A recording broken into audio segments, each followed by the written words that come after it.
الفكر يا إنسان لو أطلقته متأملا في قدرة الرحمن لخضعت إجلالا وتسبيحا له سبحانه رب عظيم الشان يعلو ولا يعلى وجل علوه وصفاته كملت بلا نقصان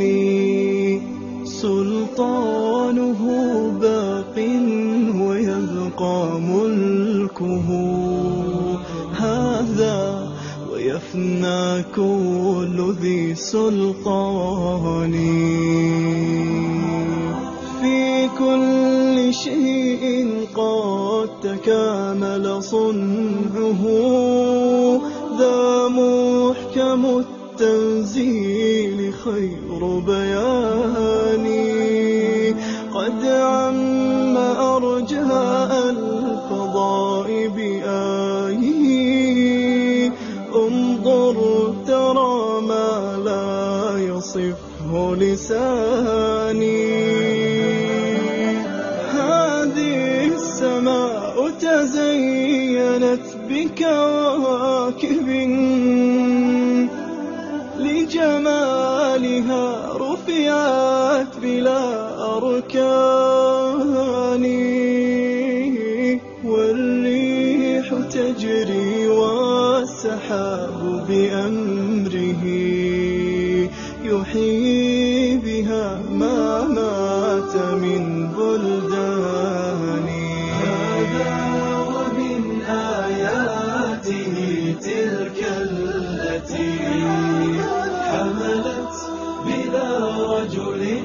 ولا بهتان والكل جند للإله ما ترى جندا يقض مضاجع الطغيان وإذا السماء تشاققت من هول ما وعد الإله بآخر الأزمان